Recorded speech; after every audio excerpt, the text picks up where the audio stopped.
Kirstin, Southey, and I'm a project manager with the executive division.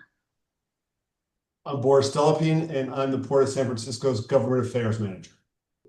When we're talking about blue economy, it's really the idea that we have a healthy bay and a healthy economy, and that the two are not in competition, but in support of one another, and that the sustainable use of the bay or coastal resources can support economic growth, jobs, and a healthy ecosystem through maritime innovation. So, our working definition is the sustainable use of bay and coastal resources to deliver economic, environmental, and community benefits for Bay Area residents. But there's also a lot of synergies with existing plans that have been happening not only here at the port, but also in the city. So the city's climate action plan is the city of San Francisco's environmental, it's the guiding environmental document. And every few years, they refresh the plan.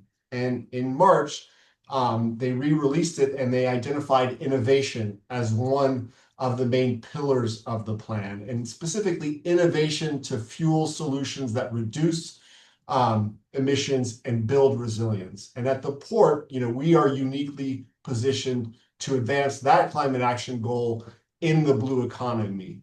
But it's really also an extension of work that the port's always done. I mean, we've been environmental stewards. We have, we were the first port on the West Coast to initiate shore power for cruise.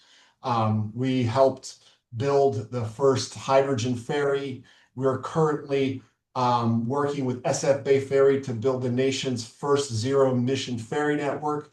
So we see this work as an extension of work that we've done, for generations here in San Francisco. I think what our biggest strength is our partnerships and our people, again, like just bringing in the academia.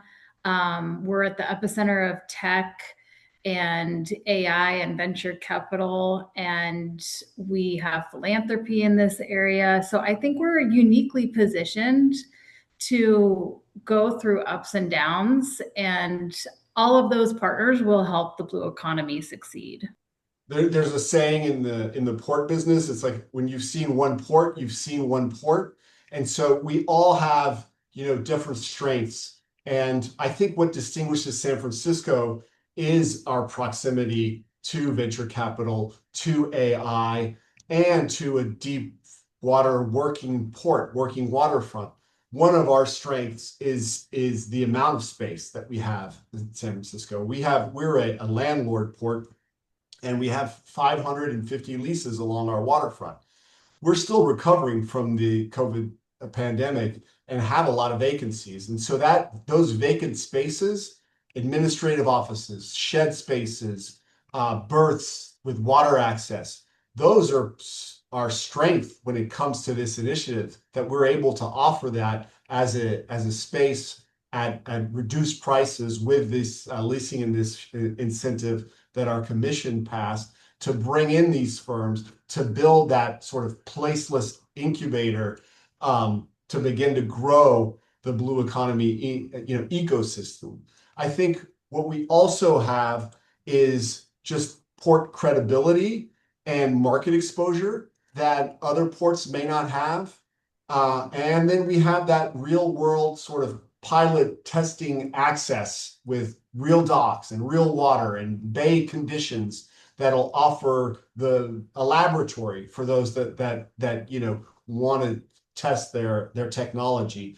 And then finally, I think the regulatory navigation, and it's so complicated, to go in business in along the waterfront. We have these different regulators from BCDC to trust obligations that we have through the Burton Act because the land that we hold here in San Francisco is in trust for the state. We're a quasi-state body. So there's all these different layers of regulatory permitting, entitlement, and compliance that are necessary. And we're uniquely positioned to help these firms navigate through that process. So I think I think overall it's the package, right? It's the package of all these things, the pilot access, the regulatory navigation, the port credibility, and the market exposure that we can, provide to these firms, along with that connection to, AI and Bay Area venture capital. So I think we're uniquely positioned for that. I think we want them to focus on what they do best and what they, whether they're scientists, on their technology. We don't want them to be having to navigate an obstacle course of permitting requirements and lease obligations. We want to provide the quickest and fastest way for them to have a dedicated space, and they can, begin to work on their initiatives and test their pilot maritime technologies. That's really the objective. And we're providing the space.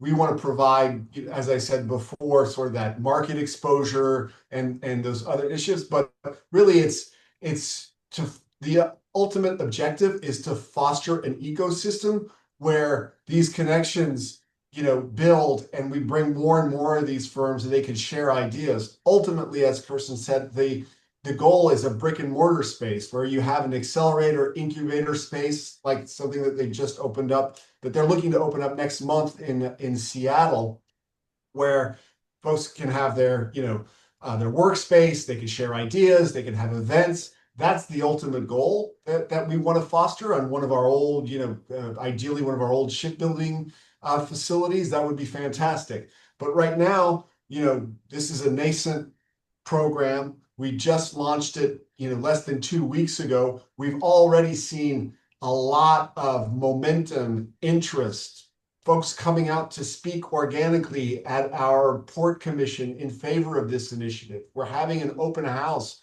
on August the 5th, and we've already, almost maxed out on the RSVPs. So we're organically seeing a lot of interest, and we want to keep fostering that momentum so that these firms can make the connections and grow and scale in San Francisco. And we have information on our website where firms can upload their information, ask questions about spaces that are available. We've built an internal team that's made up of our different divisions.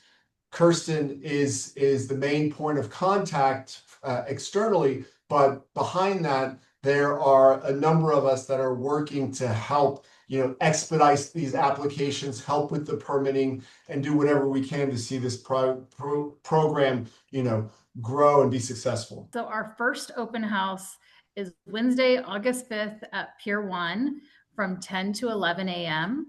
But we will continue to foster this network and ecosystem, and we're planning one for the fall as well.